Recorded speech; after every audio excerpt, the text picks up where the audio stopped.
Bonsoir à tous et à toutes. Soyez bénis au nom puissant du Seigneur Jésus-Christ de Nazareth. C'est votre frère en Christ, le frère Emmanuel, le dernier parmi vous, le plus petit des serviteurs, le prisonnier du Christ. Mes frères et sœurs en Christ, par la grâce de notre Seigneur Jésus-Christ de Nazareth, nous allons partager autour d'un thème intitulé Que faire quand on n'a rien? Je reprends le thème Que faire quand on n'a rien? Je reprends encore ce thème Que faire quand on n'a rien? En passant ici, c'est une situation que beaucoup traversent. Voilà, tu peux te retrouver dans une situation où tu estimes que tu n'as rien. Parce que je parle d'une estimation. En réalité, personne ne peut dire qu'il n'a rien. Pourquoi? Parce que Dieu ne nous a pas envoyé sur terre les mains vides. Maintenant, dit comme ça, quelqu'un va écouter, va dire, mes frères Emmanuel, est-ce que tu es dans ma vie? J'ai pas de quoi manger, j'ai pas un emploi, j'ai pas de femme, j'ai pas de maison, j'ai pas d'enfant. Il va commencer à énumérer, ou bien elle va commencer à énumérer toutes ces choses qu'elle n'a pas, mais elle va oublier qu'elle a déjà le souffle de vie. Mon frère, tu vas oublier que tu as déjà la respiration que quelqu'un d'autre n'en a pas. Peut-être il y a quelqu'un qui est en soins d'intensif là.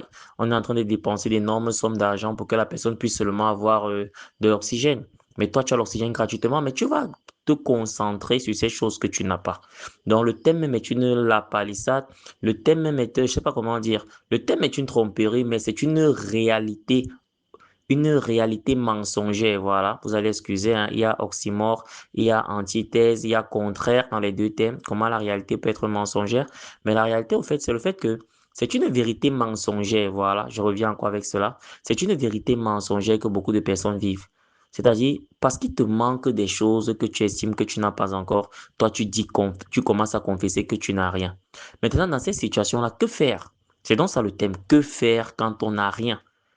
Que faire quand on n'a rien? Quelqu'un pourra reformuler le thème en disant que faire quand on estime qu'on n'a rien? Voilà, parce que c'est même ça la réalité. Je vous ai dit que personne n'a rien. Tu m'écoutes peut-être, toi tu dors dans la rue, tu n'as pas. Si tu regardes bien, tu as quelque chose. Il y a quelque chose que tu as. Maintenant, que faire quand tu as ce sentiment de vide? C'est-à-dire, tu regardes comme ça, je n'ai pas telle chose, je n'ai rien, je n'ai pas, j'ai perdu mes parents. Que faire quand on n'a rien? Mon frère, ma sœur, en passant, je veux t'encourager. Toi qui te retrouves dans cette situation de vide, toi qui te retrouves dans ce sentiment, tu traverses des moments difficiles, que le Seigneur t'aide, que le Seigneur t'accompagne. Tu as l'impression que tu n'as rien. Tu regardes comme ça, tu te dis, Seigneur, je n'ai rien. Qu'est-ce que je dois faire? Me voici à 40 ans. J'ai même pas toujours une maison. J'ai même pas toujours fondé ma propre famille. J'ai même pas toujours de l'argent. Me voici à 50 ans. Je n'ai pas. Tu estimes que tu n'as rien. Me voici à 20 ans. Les autres ont... Non. Que faire dans ces situations-là? Je n'ai pas quelqu'un pour me trouver un emploi. Que faire? Que faire quand on n'a rien? Mes frères et sœurs en Christ, avant d'entrer dans la parole de Dieu, on va bénir le Saint-Esprit parce qu'on va d'abord décliner ce qu'il faut faire. Maintenant, on va entrer dans la parole de Dieu pour comprendre comment la Bible essaye de détailler cela. Que faire quand on n'a rien? Quand on n'a rien, ou bien quand on estime qu'on n'a rien, parce que je continue de le dire, c'est une vérité mensongère en réalité, c'est le diable.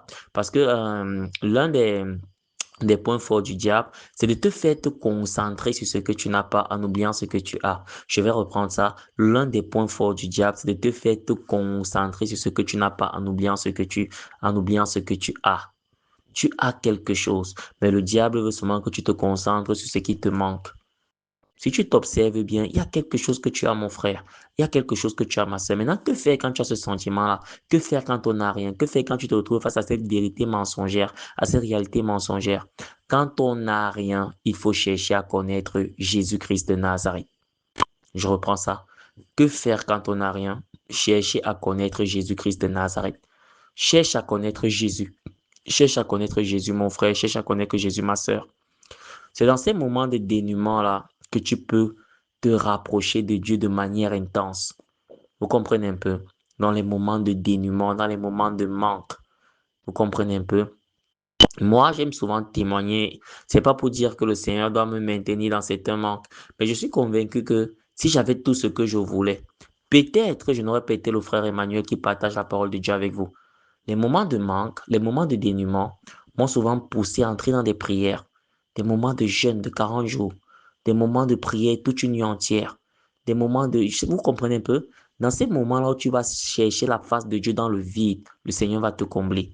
Donc mon frère, toi qui n'as rien, ou bien toi qui estimes que tu n'as rien, ma soeur qui va écouter, tu penses que tu n'as rien, cherche à connaître Jésus. Ce n'est pas le moment de te plaindre. Les plaintes n'ont jamais rien changé. Quand tu vas lire le livre de 1 Corinthiens, on va te dire là-bas que hein, les Israélites qui murmuraient sont morts à cause de leur murmure. C'est écrit là-bas. On dit que le chemin qui amenait le peuple d'Israël jusqu'à la terre promise Canaan en sortant d'Égypte était de 11 jours. 11 jours pour aller à la terre promise. Mais à cause des murmures, quand la Bible parle des murmures, c'est-à-dire les plaintes, les plaintes, tu passes ton temps à te plaindre. Vraiment, vraiment, à cause de cela, le peuple d'Israël a tourné là pendant 40 ans. Imagine que tu as 11 jours pour arriver quelque part. Mais à cause de tes plaintes, tu fais 40 ans. C'est-à-dire que tu tournes sur place. Et c'est ça la réalité des plaintes. Quand tu te plains là, tu vas remarquer que depuis que tu te plains, tu tournes sur place. Rien n'a changé. Donc pendant ces moments-là, tu vas m'écouter, tu es orphelin, que le Seigneur te soutienne. Notre Seigneur, c'est également le Père des orphelins. Tu vas m'écouter, tu es sans emploi. Je ne sais pas pourquoi le Seigneur, ces temps-ci, me fait m'adresser à ses frères, à ses sœurs. Peut-être c'est un ministère que je suis en train de découvrir. Tu vas m'écouter, peut-être toi tu es dans la dépression. En passant, j'aime souvent vous parler de la chaîne YouTube Partage Biblique qu'on vient de lancer. Peut-être tu es en train d'écouter sur Partage Biblique. Fais également découvrir la chaîne à beaucoup de personnes. Le but c'est de partager les enseignements bibliques.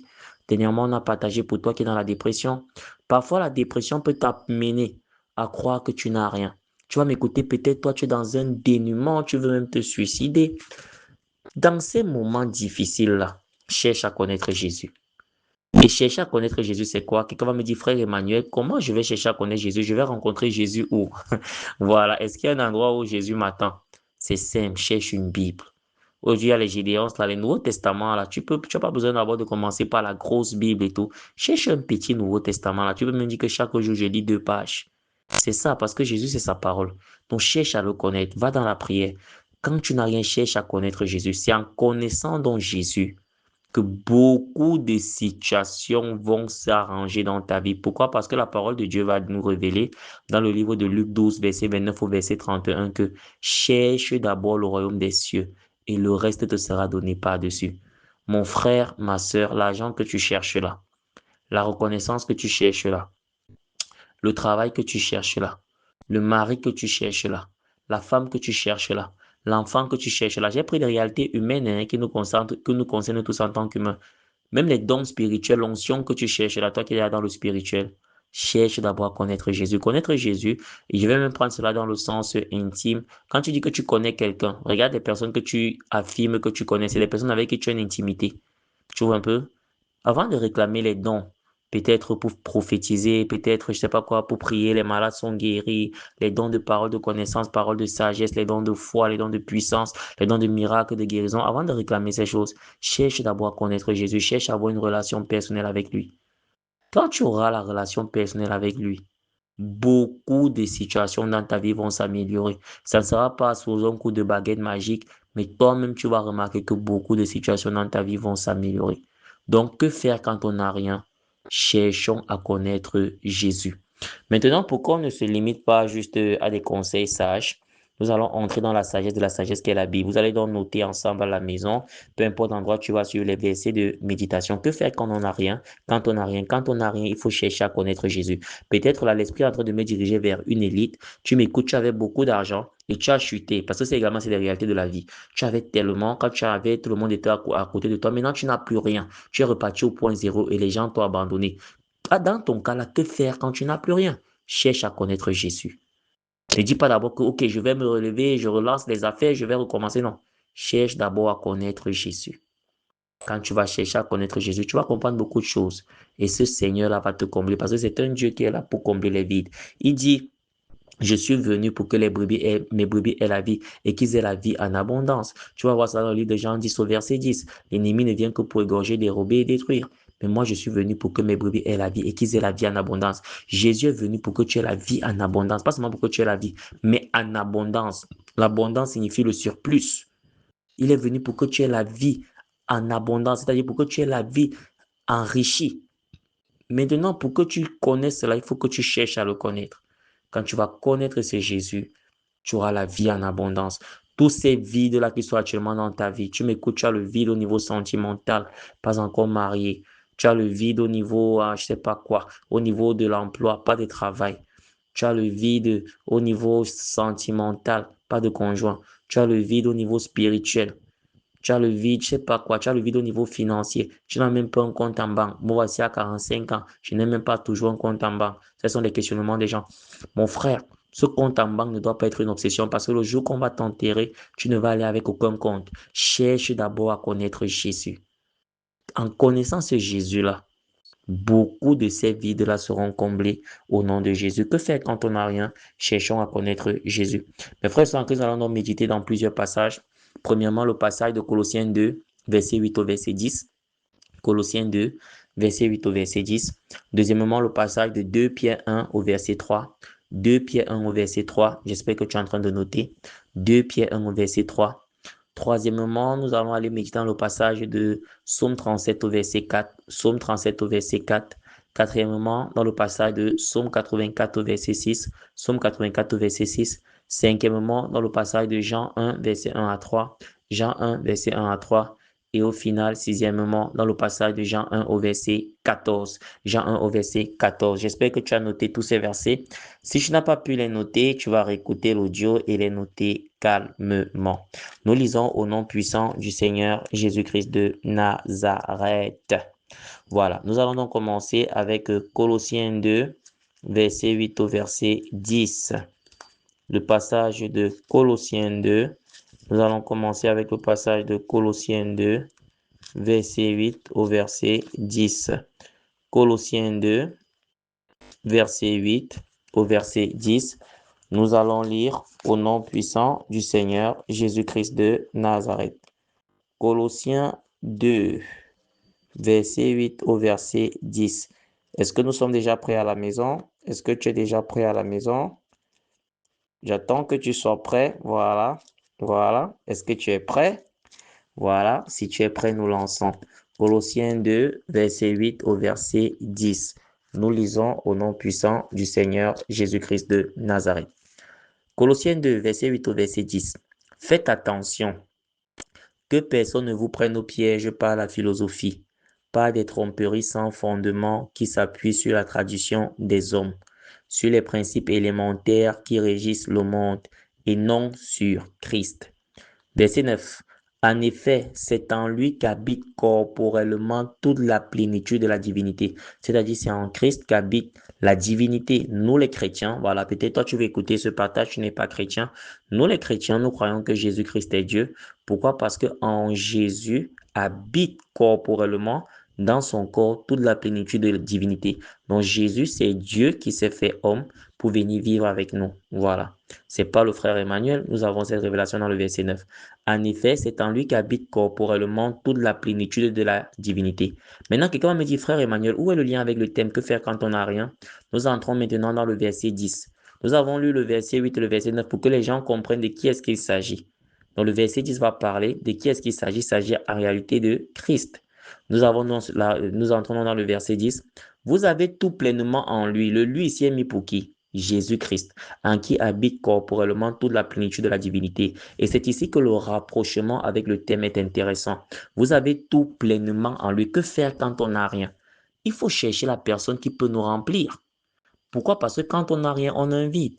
Or, la Bible déclare dans le livre de Colossiens 2, verset 10, vous avez tout pleinement en lui. En Christ, il y a tout en lui. En Christ, il y a ton mariage. En Christ, il y a tes enfants. En Christ, il y a ta sainteté. En Christ, il y a ton salut. En Christ, il y a tes bénédictions. Vous avez tout pleinement en lui. C'est pas le frère Emmanuel, Colossiens 2, verset 10. Donc, quand je n'ai rien, je dois chercher à connaître celui qui a tout. Et maintenant, le drame avec toi et moi, c'est qu'on se retourne souvent premièrement vers les humains. Voilà, mon oncle a telle position-là, il va m'aider. Je ne dis pas que c'est mauvais, hein, mais il y a quelqu'un qui a tout pleinement. Ton oncle a peut-être cette position, mais est-ce qu'il a la position pleinement? Ton oncle peut être révoqué de cette position. Tu peux attendre demain que ton oncle n'a plus le souffle de vie.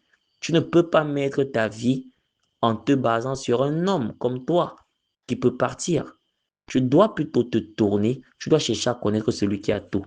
Or, la révélation dans le passage de Colossiens 2, verset 10, celui qui a tout, c'est-à-dire Jésus-Christ, vous avez tout pleinement en lui, qui est le chef de toute domination et de toute autorité. Vous avez tout pleinement en lui, qui est le chef de toute domination et de toute autorité. Donc, on a tout pleinement en Jésus, qui est le chef de tout. Si ce Jésus-là est le chef de toute autorité, mon frère, dis-moi, pourquoi le travail va te manquer? quand ce sont les autorités qui prennent les décisions, si toi, celui que tu connais, est le chef de celui qui peut te donner le travail, pourquoi le travail va te manquer dans ce pays-là? Moi, je prends des exemples sociaux pour que chacun puisse se retrouver. Hein.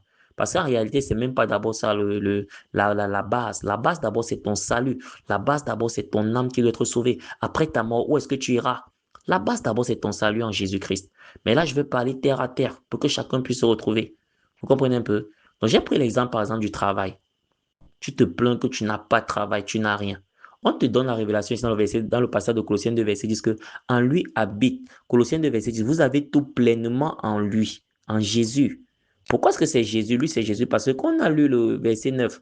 Quand on lit le passage du verset 8, reprenons la lecture avec Colossiens 2, verset 8 à 10. Faites attention que personne ne vous prenne au piège par la philosophie, pas des tromperies sans fondement qui s'appuient sur la tradition des hommes, sur les principes élémentaires qui régissent le monde et non sur Christ. Christ. Il faut s'appuyer sur Christ. Verset 9. En effet, c'est en lui, lui est mis ici pour qui? Pour Christ. En effet, c'est en lui qu'habite corporellement toute la plénitude de la divinité. Vous avez tout pleinement en lui. On a tout pleinement en Christ. Que faire quand on n'a rien? Cherchez à connaître Jésus-Christ. Cherchez à connaître le Christ. Tu n'as pas besoin d'aller entrer dans des choses compliquées, d'aller dans la magie, d'aller te baigner, je ne sais pas quoi. Cherche à connaître le Christ. Pourquoi? Parce qu'en lui, habite pleinement, corporellement la plénitude de la divinité. Mais parce que dans le verset 10, nous avons tout pleinement en lui. On a tout en lui pleinement. Colossiens 2, verset 10, vous avez tout pleinement en lui qui est le chef de toute domination et de toute autorité. Jésus-Christ est le chef de toute autorité. Si Jésus-Christ est le chef de toute autorité, pourquoi est-ce qu'il ne peut pas combler ce vide? Donc, quand tu n'as rien, que faire quand on n'a rien? Cherche à connaître celui qui a tout pleinement, le Christ. Christos, loin, qui n'est rien d'autre que Jésus-Christ. Mes frères et sœurs en Christ, on va donc poursuivre. On va maintenant poursuivre avec le passage de 2 Pierre 1 au verset 3. 2 Pierre 1 au verset 3. Nous lisons au nom puissant du Seigneur Jésus-Christ de Nazareth. Sa divine puissance nous a donné tout ce qui est nécessaire à la vie et à la piété. La divine puissance de Dieu nous a donné tout ce qui est nécessaire à la vie et à la piété. Ce que tu dois savoir, c'est que toi qui penses que tu n'as rien là, Dieu t'a déjà donné tout ce qui est nécessaire à la vie et à la piété, c'est-à-dire à la dévotion envers lui. Il t'a déjà donné tout ce qui est nécessaire pour cela. Dieu t'a déjà donné, c'est pas le frère Emmanuel, 2 Pierre 1 au verset 3. Sa divine puissance nous a donné tout ce qui est nécessaire à la vie et à la piété, en nous faisant, voilà, comment est-ce qu'on peut avoir tout, comment est-ce qu'on a reçu tout ce qui est nécessaire à la vie. Tu connais tes besoins, là, de quoi, ce que tu as besoin d'argent, tu as besoin de quoi, tu as besoin de quoi. La divine puissance de Dieu t'a donné cela, mais comment, mais de quelle manière? En nous faisant connaître celui qui nous a appelés par sa propre gloire et par sa force. En nous faisant connaître celui qui nous a appelés par sa propre gloire et par sa force. On reprend le passage 2 Pierre 1 au verset 3. Sa divine puissance nous a donné tout ce qui est nécessaire. Moi, j'aime beaucoup Dieu parce que c'est un Dieu complet. Il nous a donné tout ce qui est nécessaire, la divine puissance de Dieu. Donc, il n'y a rien que Dieu ne t'a pas donné par sa divine puissance. Il nous a donné tout ce qui est nécessaire à la vie et à la piété. Comment? En nous faisant connaître, voilà. On vient de voir que faire quand on n'a rien. Cherche à connaître Christ. Cherche à connaître Jésus.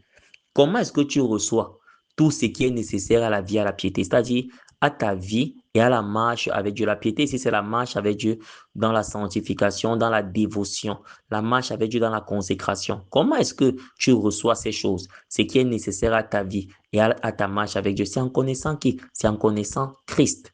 On va donc voir cela en continuant. On dit, sa divine puissance nous a donné tout ce qui est nécessaire à la vie et à la piété, en nous faisant connaître celui qui nous a appelés par sa propre gloire et par sa force. Que faire quand on n'a rien? Cherche à connaître le Christ. Cherche à connaître Jésus. Et je vous ai dit que connaître Jésus, ce n'est pas faire des incantations, ce n'est pas compliqué. Cherche un Nouveau Testament là. Nouveau Testament, la petite Bible là. Tu entres dans ta chambre, tu dis Seigneur, j'aimerais te connaître. Je suis dans une phase de ma vie où j'ai l'impression, parce que ce n'est qu'une impression. En réalité, tu m'as donné des talents, des aptitudes, j'ai des choses. Mais mes réalités actuelles me donnent l'impression que je n'ai rien. Papa, le frère Emmanuel que tu as utilisé me fait comprendre que quand je n'ai rien, je dois chercher à te connaître. Seigneur, aide-moi à te connaître. À partir d'aujourd'hui, je décide de te connaître à travers ce Nouveau Testament. Tu commences à lire la parole de Dieu, tu vas voir beaucoup de choses.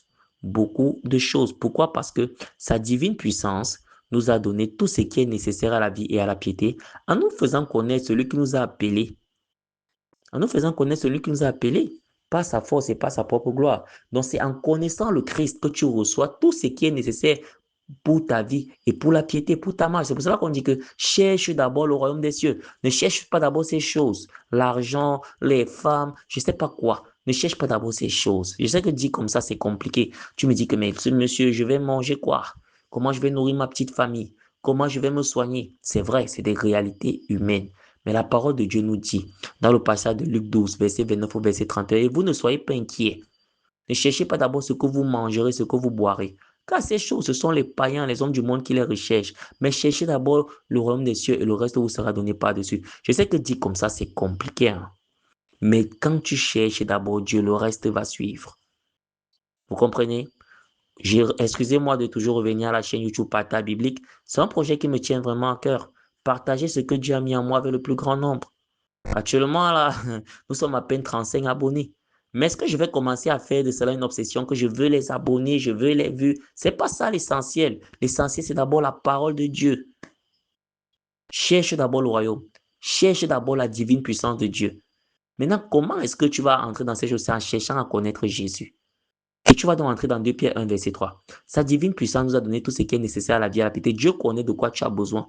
Il va te donner ce qui est nécessaire. Il va se souvenir de toi. Sa divine puissance nous a donné ce qui est nécessaire à la vie et à la piété en nous faisant connaître, c'est en connaissant Jésus.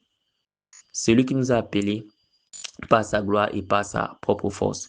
Que faire quand on n'a rien? Cherchons à connaître Jésus afin de recevoir ce qui est nécessaire à la vie et à la piété par la divine puissance du Seigneur. Ce n'est pas le frère Emmanuel qui le dit, c'est 2 Pierre 1 au verset 3. Maintenant, quelqu'un va me dire, frère Emmanuel, c'est quoi l'intérêt? Comment est-ce que cela va se manifester? C'est quoi l'intérêt en quoi est-ce que tout cela est vrai? Moi, je ne comprends pas ce mécanisme-là. Allons un peu dans le passage de Psaume 37 au verset 4. Psaume 37 au verset 4. Nous lisons au nom de Jésus-Christ de Nazareth. Quelqu'un me dit, frère Emmanuel, comment est-ce que ça fonctionne? Ok, quand on n'a rien, on doit chercher à connaître Jésus. Mais c'est quoi? C'est quoi le mécanisme? On retrouve le mécanisme dans le passage de Psaume 37 au verset 4. Psaume 37 au verset 4. Fais de l'Éternel tes délices, et il te donnera ce que ton cœur désire. Psaume 37 au verset 4. Fais de l'Éternel tes délices, et il te donnera ce que ton cœur désire. Donc, ne fais pas d'abord de ton désir ton délice. Où toi et moi, nous tombons souvent dans le piège, ou bien dans le péché, ou bien nous nous éloignons. C'est que nous faisons de notre désir notre délice. C'est-à-dire, tu ne dors pas. Oui, je serai médecin. Je serai médecin. Je ferai tout pour devenir médecin. Oui, je serai, complète toi-même par ce que tu dis souvent dans ton cœur là. Milliardaire. J'aurai des milliards. J'aurai des milliards. Tu vois? Maintenant, les désirs de ton cœur deviennent tes délices. Les délices, c'est-à-dire que quoi? C'est ce à quoi tu prends plaisir chaque jour. Or, il ne s'agit pas de prendre plaisir à l'endroit de nos aspirations, non. On doit prendre plaisir en l'Éternel, en l'Elohim, en Jésus-Christ de Nazareth. Maintenant, il te dit que quoi? Que faire quand on n'a rien?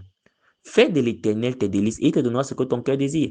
Toi qui m'écoutes dans ce manque, tu estimes que tu n'as rien. Il y a des choses que ton cœur désire. C'est pour ça que tu remarques le vide. Peut-être tu n'as rien. Toi, tu as le grand désir d'avoir de l'argent.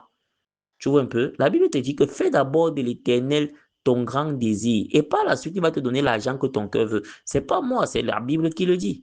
Psaume 37, verset 4. Fais de l'Éternel tes délices et il te donnera ce que ton cœur désire. Maintenant, quand tu vas commencer à aimer Dieu, tu vas même revoir les aspirations de ton cœur. Parce que tu vas comprendre qu'avec Dieu, voilà, et je pensais comme ça. Non, je pensais plutôt mal. Donc, fais de l'Éternel tes délices et il te donnera ce que ton cœur désire. Quand tu n'as rien, fais de Jésus, je ne sais pas quoi, accroche-toi à Jésus. Bible, parole de Dieu. Peut-être tu n'as pas mangé, mais il faut toujours que tu aies mangé la Bible. Tu as dit manger la Bible, j'ai dit dévorer les Écritures. C'est pas que tu vas prendre le papier et manger. Tu as dit lis la Sainte Bible. Oui, tu n'as pas les diplômes, tu n'as rien. Tu n'es pas là à l'école, mais la Bible est là. Le Seigneur a l'intelligence naturelle, spirituelle. L'intelligence spirituelle est disponible pour toi à travers la Bible. Donc, fais de l'Éternel tes délices. Il va te donner. Mon frère, tu m'écoutes là, tu es encore célibataire, ma soeur, tu veux mourir pour ça? Non. Cherche Dieu en ces moments-là de tout ton cœur. Pendant que tu vas le chercher dans de tout ton cœur, lui va te donner le mari là ou la femme là. Aussi simple que ça. Aussi simple que cela. Aussi simple que cela. Vous voyez, la parole de Dieu est simple, mais c'est toi et moi qui avons des problèmes à appliquer. On te dit que fais de l'Éternel tes délices et tu auras ce que tu veux. C'est-à-dire, mets Dieu devant, mets Dieu en premier plan. Tout à l'heure, là, mes frères sont en Christ. à la loi, au témoignage, si on ne parle pas ainsi, il n'y aura point d'horreur pour le peuple. Ésaïe 8, verset 20. Quand je partage avec vous par la grâce du Saint-Esprit, l'Esprit m'amène toujours à témoigner de par mes propres expériences. Je suis rentré là du boulot tellement fatigué, hein. Et j'ai eu une conversation avec le Saint-Esprit parce que journée très difficile. Journée très difficile. Je m'attendais à des choses que je n'ai pas eu aujourd'hui. Et l'Esprit me met en moi ce thème. Va leur dire ce qu'il doit faire quand il n'a rien. Que faire quand on n'a rien? Que faire quand on n'a rien? Je dis, Seigneur, je ne veux pas. Moi, je suis pas d'humeur. Il me dit quoi? Ce sont tes humeurs. Je n'ai pas besoin de tes humeurs. Je passe avant. Je passe avant ta journée d'aujourd'hui. Tu vois? Donc Dieu d'abord. Maintenant, quand tu fais de l'éternel tes délices, il va te donner ce que ton cœur désire. Ce que je n'ai pas pu avoir aujourd'hui, là, je reste à demain. Je suis sûr. Parce que je mets Dieu devant. Je mets Dieu même avant mes frustrations. C'est la même chose que tu dois faire. Fais de l'éternel. Je sais que c'est compliqué. En ce moment-là, tu regardes à gauche, à droite, il n'y a rien qui va me tenir par la main. Tu m'écoutes peut-être dans une prison. Et je ne sais pas comment ce message t'est parvenu depuis une prison. Mon frère, au son de ma voix, accroche-toi à Dieu là-bas. Lis ta Bible chaque jour là-bas. Tu as l'occasion de lire ta Bible chaque jour. Fais de l'éternel tes délices. Il te donnera ce que ton cœur désire. Quand tu n'as rien, que Dieu devienne ce que tu as. Et tu auras ce que tu n'as pas. Je reprends la formule. Quand tu n'as rien, que Dieu devienne ce que tu as. Et tu auras ce que tu n'as pas. Les hommes vont dire, oui, il n'a pas ceci, elle n'a pas ceci, elle n'a pas ceci, elle n'a pas ceci. Mais toi, tu vas le dire, oui, je n'ai pas toutes ces choses, mais j'ai Jésus. Or, en Jésus, on a tout. On vient de le voir en lisant Colossiens 2, verset 10. Vous avez tout pleinement en lui. Si j'ai Jésus, j'ai tout. Pourquoi je vais m'inquiéter? Ok, j'ai pas encore ce compte en banque. Ok, j'ai pas encore cette femme. Ok, j'ai pas encore ce mari. Ok, j'ai pas encore ce travail. Ok, j'ai pas encore le don de miracle. Ok, j'ai pas encore le don de guérison. Mais j'ai Jésus, j'ai tout. Je vais donc m'accrocher à lui. Le matin, quand je me lève, c'est pas d'abord mon téléphone. Le matin, quand je me lève, c'est pas d'abord la télévision. Le matin, quand je me lève, c'est pas d'abord le frigo pour regarder ce qu'il y a pour manger. Le matin, quand je me lève, c'est pas d'abord mon footing. Le matin, quand je me lève, c'est d'abord la prière. C'est d'abord la méditation. C'est d'abord la lecture de la Bible. C'est d'abord un partage spirituel. C'est d'abord le jeûne. Quand Dieu devient la priorité, il va te donner ce que tu veux. Pourquoi? Parce que c'est un Dieu juste. Il dit dans le livre d'un Samuel 2, verset 30, j'honorerai ceux qui m'honorent. Quand tu honores Dieu, Dieu va t'honorer. Ça, c'est clair.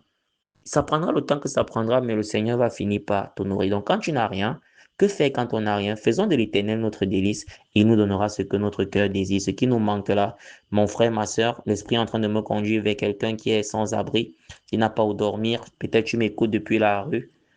Depuis la rue, fais de l'Éternel tes délices. Il va te donner pas seulement un logement, mais des logements au nom de Jésus. Reçois ton miracle au son de ma voix, au nom de Jésus-Christ de Nazareth. Mes frères en Christ, on va donc poursuivre avec le passage de Psaume 84 au verset 6. Que faire quand on n'a rien? Quand on n'a rien, il faut chercher à connaître Jésus.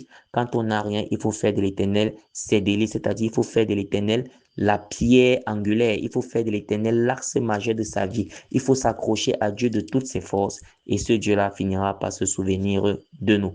Psaume 84 au verset 6. Nous lisons au nom puissant du Seigneur Jésus-Christ de Nazareth. Psaume 84, verset 6, nous lisons au nom de Jésus. Heureux ceux qui trouvent leur force en toi. Est-ce qu'on a dit heureux ceux qui trouvent leur force en leur intelligence? Tu m'écoutes là, peut-être tu es intelligente ma soeur, et tu es bardé de diplômes, et aujourd'hui tu te retrouves au carrefour de la vie, pas de travail, et tu es frustré. Tu dis, Seigneur, voilà tous mes diplômes, je n'ai rien. Je n'ai même pas l'argent pour me payer un déjeuner. Le problème, c'est souvent quoi? Tu t'es appuyé sur ton intelligence. Or, la Bible dit dans le livre de Psaume 84 au verset 6, heureux ceux qui trouvent leur force en toi. Tu dois maintenant commencer à t'appuyer en Jésus. Jésus a mille et une manières de résoudre ton problème. Je reprends ça. Jésus a mille et une manières de résoudre ton problème. Jésus a mille et une manières de combler le vide qu'il y a dans ta vie. Je dis bien mille et une manières. Nos pensées ne sont point ses pensées. Nos voix ne sont point ses voix. Isaïe 55, verset 8. Il faut aller lire. Dans Psaume 84 au verset 6, heureux ceux qui trouvent leur force en toi. Donc, va chercher la force en Jésus. Quand tu n'as rien, va chercher la force en l'Éternel. Appuie-toi sur l'Éternel. Heureux ceux qui trouvent leur force en toi. Ils trouvent dans leur cœur des chemins tout tracés. Ils trouvent dans leur cœur des chemins tout tracés. C'est-à-dire, que faire quand on n'a rien? Il faut s'appuyer sur Dieu. Et quelle est la conséquence? Quand on s'appuie sur Dieu, on trouve notre force en lui. Et la résultante, c'est quoi? C'est-à-dire le résultat. Le résultat, c'est qu'on trouve dans nos cœurs des chemins tout tracés. Dans ton cœur, là, il y a ton chemin. Peut-être tu t'es embrouillé, tu pars d'entreprise en entreprise, tu ne réalises rien et tout. Le chemin est déjà en toi. Le chemin est déjà en toi. Dieu a caché ta vie en toi-même. Je reprends ça. Dieu a caché ta vie en toi-même. Mais comment découvrir ton chemin? C'est en t'appuyant sur Dieu. Quand tu vas t'appuyer sur Dieu, tu vas trouver dans ton cœur des chemins tout tracés. Dieu va te dire, fais comme ça, fais comme ça, fais comme ça, fais comme ça, fais comme ça. Un peu ce que l'intelligence artificielle est en train de vouloir faire, hein.